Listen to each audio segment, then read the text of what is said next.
We suck again! Now, I don't want to alarm anyone. Is your debris making too much noise all the time? I haven't really prepared for this.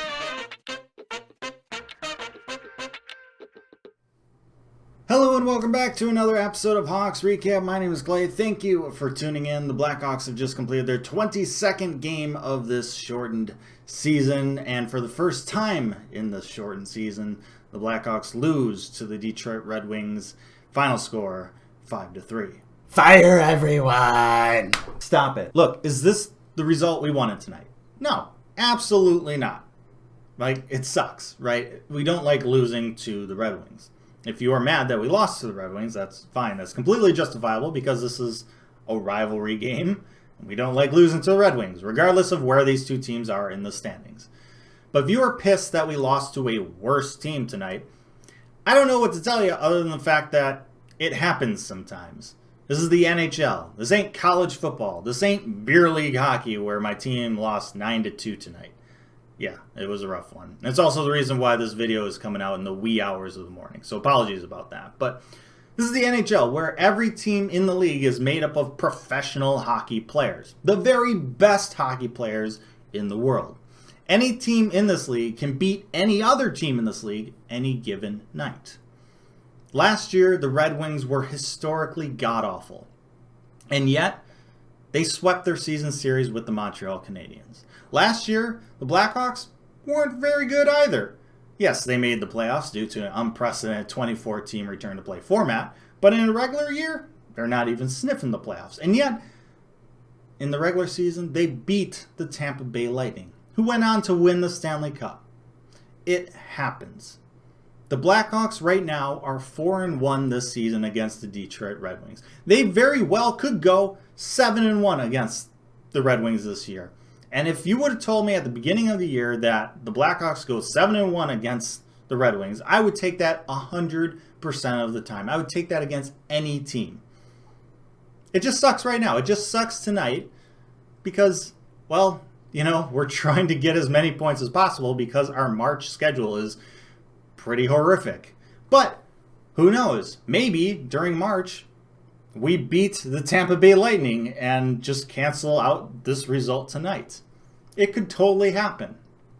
It's one thing if the Hawks come out and just lay an egg in this game and suck it up and just look disinterested and don't play the type of hockey that we've seen from them or we know that they're capable of this year.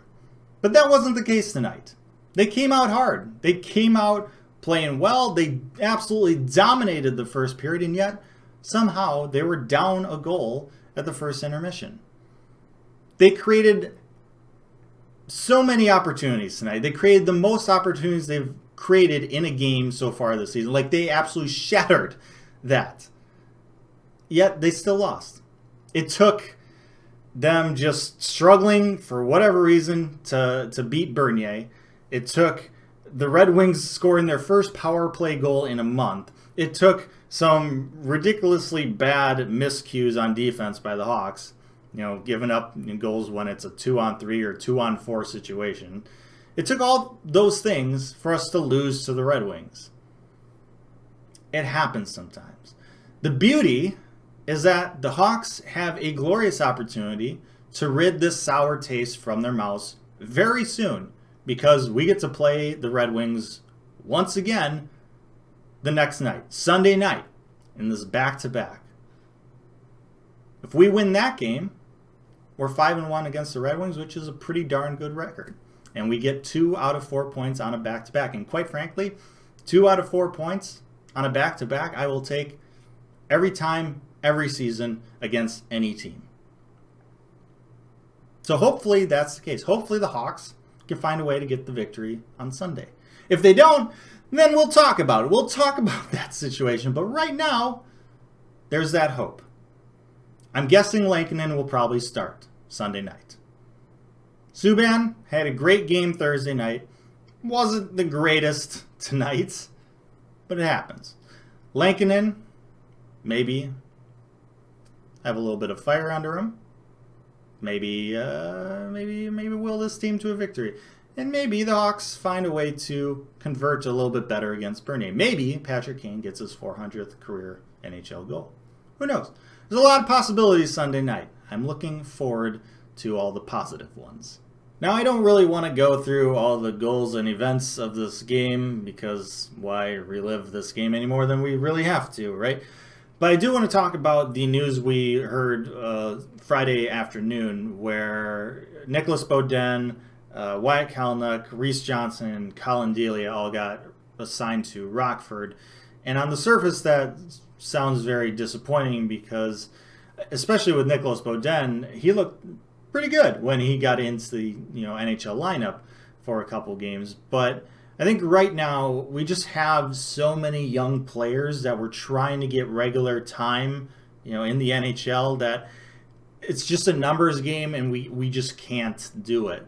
And so rather than have these young guys sitting on the taxi squad and maybe coming in every now and again, let's have them play regular minutes and develop that way, even if it's down in Rockford. And it also provides an opportunity for the guys that got called up, Brad Morrison, Matt Tompkins, and Michael Hakarinen, to get that kind of NHL experience for a little bit, to be on the taxi squad, to be around the other, NHL players in this organization, to be around the NHL coaches in this organization, kind of gives them that opportunity as well. So I wouldn't read too much into this. I still think those guys that did get sent down to Rockford, I think they still have bright futures, especially Nicholas Beaudin.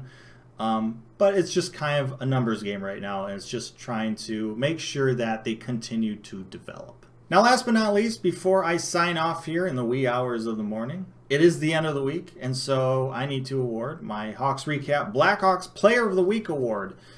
And this week it is going to a player who had 5 points this week, 2 goals, 3 assists. He is winning this award for the first time this season. This week's Hawks Recap Blackhawk Player of the Week award is going to Carl Soderberg. Congratulations to Carl for winning this prestigious and historic award. And with that, I say thank you so much for watching this episode of Hawks Recap. I hope you got some sort of enjoyment out of it. Let me know your thoughts down in the comment section below. Like, share, and subscribe. Appreciate that as always. But most importantly, stay safe, make good decisions, and I'll see you real soon.